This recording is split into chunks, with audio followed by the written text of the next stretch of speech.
बिस्मिल्लाहिर्रहमानिर्रहीम। अस्सलाम वालेकुम my YouTube family, welcome back to my channel. उम्मीद करती हूँ आप सब ठीक होंगे और आप सबकी दुआ से अल्हम्दुलिल्लाह मैं भी बिल्कुल ठीक। और यहाँ पे मैं बना रही हूँ चिकन हांडी कबाब, बहुत मज़ेदार बनती है। तो आप लोग भी रेसिपी को ज़रूर फॉलो कीजिएगा और मुझे कमेंट सेक्शन में अपनी राय का इज़हार ज़रूर कीजिएगा।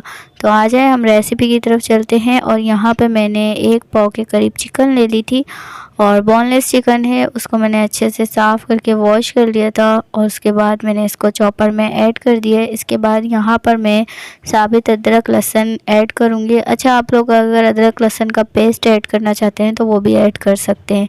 उसके बाद यहाँ पे मैंने हाफ़ प्याज ऐड कर दिए, 2 से 3 अदद हरी मिर्ची ऐड की है, 1 टीस्पून पिसा हुआ गरम मसाला ऐड किया, 1 टीस्पून पिसा हुआ ज़ीरा ऐड किया है, हाफ़ टीस्पून पिसी हुई लाल मिर्च ऐड की है, हाफ़ टीस्पून कुटी हुई लाल मिर्च ऐड की है, हाफ़ टीस्पून पिसी हुई हल्दी ऐड की है, 1 टीस्पून भुना कुटा धनिया ऐड किया है, हाफ़ टीस्पून मैंने चाट मसाला ऐड किया है और नमक अपने टेस्ट के अकॉर्डिंग ऐड कर दिया है और हाफ़ टीस्पून ही मैंने इसमें पिसी हुई काली मिर्च ऐड कर दी है।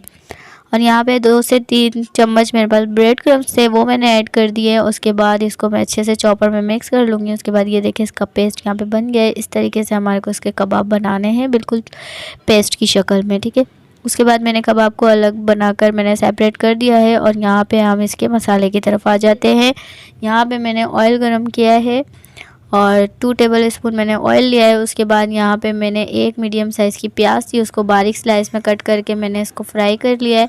और इसको ज़्यादा कलर नहीं देना है, नॉर्मल बस इसको फ्राई करना है, हल्का सौते करना है। उसके बाद साबित अदरक लहसुन था मेरे पास, वो मैंने इसमें ऐड कर दिया है और 1 टमाटर था मेरे पास, 1 टमाटर भी मैंने इसमें ऐड कर दिया है। इन तीनों चीज़ों को अच्छे से मिक्स करके अच्छे से सौते करना है। सौते करने के बाद मैं इसको अलग से सेपरेट कर लूँगी। उसके बाद इसका अलग से पेस्ट बना लूँगी।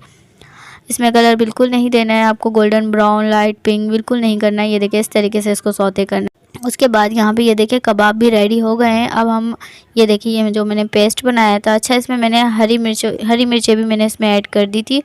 2 से 3 हरी मिर्चें भी डाल के मैंने पेस्ट बना लिया था।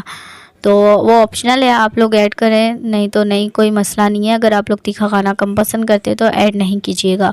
और यहाँ पे मैंने ऑयल ले लिया था, उसी ऑयल में जो मैंने सौते किया था जिसमें उसमें थोड़ा सा ऑयल और ऐड कर दिया है, उसी ऑयल में मैंने ये जो पेस्ट बनाया था, प्याज टमाटर अदरक लहसुन और हरी मिर्चों का जो पेस्ट बनाया था सौते करके, वो मैंने ऑयल में ऐड कर दिया। और यहाँ पे कबाब भी मैंने फ्राई करने के लिए रख दिए। अब स्पाइसेस की तरफ आ जाते हैं। 1 टीस्पून मैंने इसमें भुना कुटा धनिया ऐड किया है, 1 टीस्पून कश्मीरी लाल मिर्च ऐड की है, हाफ़ टीस्पून पिसी हुई हल्दी ऐड की है, हाफ़ टीस्पून मैंने इसमें गरम मसाला ऐड किया है, हाफ़ टीस्पून मैंने इसमें पिसा हुआ ज़ीरा ऐड किया है, हाफ़ टीस्पून मैंने कुटी हुई लाल मिर्च ऐड की है, हाफ़ टीस्पून ही मैंने इसमें पिसी हुई काली मिर्च ऐड की है।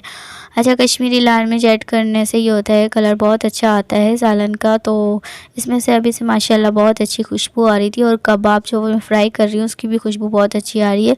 तो इस तरीके से हम मसाले को अच्छे से फ्राई कर लेंगे, भून लेंगे। अच्छा, इसको ज़्यादा भूनने की ज़रूरत नहीं है क्योंकि हमारा मसाला जो है वो कच्चा नहीं है, वो सौते करके मैंने उसको पेस्ट बना लिया था। और ये देखो ऑयल अच्छे से ऊपर आ गया है। जो कबाब मैंने फ्राई किए थे वो कबाब भी मैंने इसमें ऐड कर दिए हैं। कबाब अब टूटने का बिल्कुल ख़तरा नहीं है क्योंकि इसको मैंने फ्राई करके ऐड किया। अब अच्छे से इसको चला भी सकते हैं, कोई इशू नहीं है, कोई प्रॉब्लम नहीं है। और यहाँ पे मैंने लास्ट में हाफ़ टीस्पून से कम मैंने गरम मसाला पाउडर ऐड किया है। और ये देखिए माशाल्लाह इसका फ़ाइनल लुक आप लोगों के सामने है। तो आज की मेरी रेसिपी अच्छी लगी तो वीडियो को लाइक करें, शेयर करें, कमेंट्स करें और अगर मेरे चैनल पे न्यू है तो प्लीज़ मेरे चैनल को सब्सक्राइब कर दें। बेल आइकन का बटन लाजमी प्रेस करें। मुझे और मेरी फैमिली को अपनी खास दुआ में याद रखिएगा। अपना बहुत सारा ख्याल रखिएगा। अल्लाह हाफिज़।